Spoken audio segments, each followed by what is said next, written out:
Well, believe it or not, I'm back over here on this Malibu. It has been a long time since I've been here on this car, and I came over here to mow the other day, and kind of did a quick walk around and realized that something has been dripping, whether there's a bird in here or whatever, but everywhere I've got it to steel, front fenders, trunk lids, stuff like that is starting to surface rust.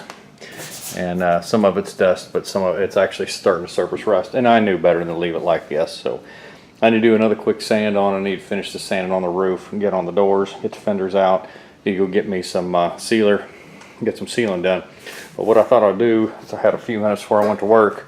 Let's come over here and pre-fit the floor just to kind of see how close it really was. Because the problem with buying aftermarket floors, especially for what I'm going to consider non-popular cars, which unfortunately the 73 to 77 A bodies are still not that popular. What I found is the back seems to fit good. I knew it was going to be a bit long, which I'll cut short. That's not a big deal.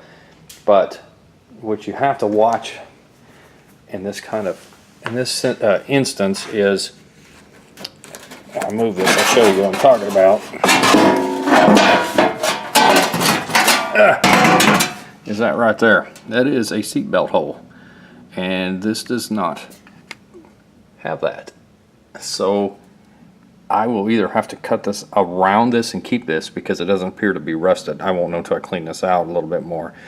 And then there was some other things that poked up through here. I'm not really sure what those were yet. I thought maybe a seat bracket, but I'm pretty sure it's not. But I'm going to have to look see what some of this stuff is. I can get around some of it. Obviously some of it I can't. There's actually bracing there. I think it is what that was. That must have been the nuts for the seat. Because there are a bolt, you know, where the nut goes on. Because there's one there and then there's one here. I know it's hard to see because everything's kind of covered with dust from sanding. And obviously that's high enough. I shouldn't, if I have to make a little indention cut or whatever, that won't be a big deal. But this brace here, although it is damaged a bit, I kind of have to retain that, and of course this does not have that.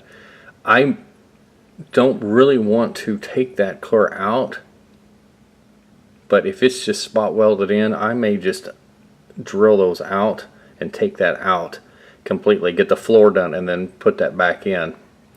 Now by doing that, I'm running into some problems possibly with fitment. And seeing how bent up that is and rusty there, you know that's already down on that side. This seat was about to fall through the floor, so what it appears to be, at least on the back side.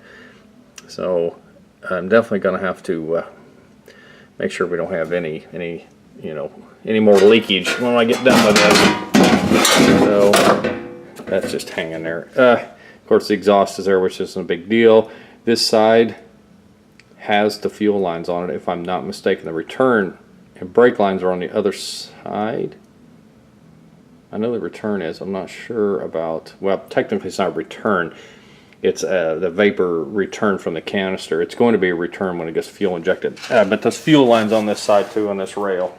So you got to be really, really careful when you're cutting, grinding, whatever. I've got the front floor there too. I haven't cleaned it up enough. I just thought I'd show you though. It is pretty close. I'm actually kind of surprised at how well that fit. Now mind you, it's not cut yet. And when I cut the front, it'll give me a little bit more space and to see what else is there. But as you can see though, it actually fits that back side pretty good. So I shouldn't have to do a whole bunch of attempts to cut and grind, but I'm sure that's going to happen. This is very hard to do. That's why a lot of people just get them close, set them in, and then just weld them on top and leave a little bit of a gap. If you're not doing a 100% show car, to me, that's not a big deal. But what it is, though, is it's a place that water will get into if you don't weld it completely up or seal it in some way where moisture cannot get in between. Well, this will just come back again.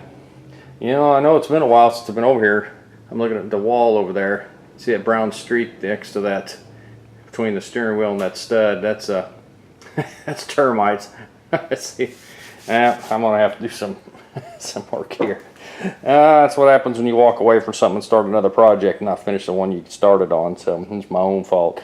Anyway, I thought I'd just show you though that I'm getting back on this, and hopefully here in a little while I'll have this cut and partially set in. I didn't bring my welder or nothing.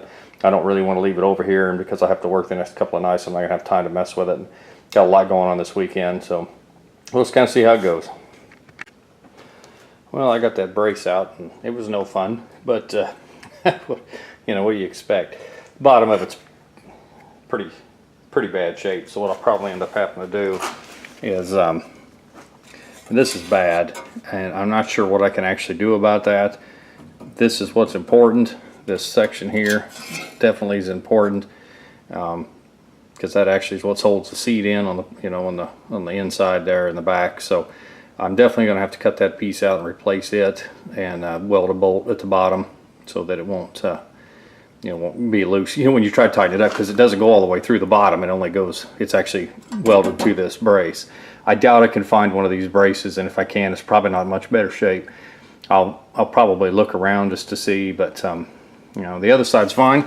It came out like it was supposed to. Didn't have any issues there. So the advantage to it, of course, is since I'm not replacing the whole section, I know where that brace goes. Otherwise, if you have to pull a brace, if you're replacing the entire floor that does not have a brace, or you're replacing the brace with it, if it's not all weighed up, do as much measurements as you can, and do a lot of research before you just start stabbing, welding stuff in place. Because if you got to do stuff 2 or 3 times like I normally do because I don't pay attention, you know, that'll hurt you. But I knew I wasn't going to be messing with that other side, so I knew I wouldn't have any trouble there. But anyway, I cut a little bit of it out. I got to cut that piece there out. That's where that brace was, and it's obviously pretty weak. And that corner isn't the best. And then I've got some holes, you know, like right in here, where I don't believe that pan goes up high enough. So I'm not sure what I want to do yet. The frame is right here. So you can see I just cut right on the edge of it. I'll clean that up, of course. So that's where I'll cut that piece, you know, to fit that, because I don't want to try to cut around that frame and then try to shove that piece in there and try to weld it, because I'm not going to be able to weld it from the bottom side. I'm not going to be able to treat it from the bottom side, and I want this to not, you know, not be an issue again. I don't know how long the car will last. Depends on where he ends up and how he drives it and where he drives it, and, you know, and stuff like that. But you know, we want it to last as long as it can, because I have a sneaking suspicion he has a carport, but he does not have a garage, I don't believe, and I'm not sure if this will be under the carport. If not, it's going to sit outside all day anyway, you know, when he's at work. So anyway, we'll just mess with this and go on, and I'll kind of show you when I get a little further along. I'll probably set that front floor is way too long. It actually meets with the back. So if you pull the center support out, you could technically replace this entire subfloor. What I'm going to do is crawl underneath and look underneath that subframe to see what that looks like. If it's rotted under there too, then I may pull this entire this one too, which I really don't want to do, but because it's got the front seat bolts that, and of course the console bolts to both. That's this one at the top. That's what those 2 holes are right there, and then, you know, up there's actually some bolts sticking through and stuff. That's where the console meets. I don't know. I assume the non-console cars still have these braces, because they have to have something to support this floor since there's nothing underneath. So I'm sure they all have this.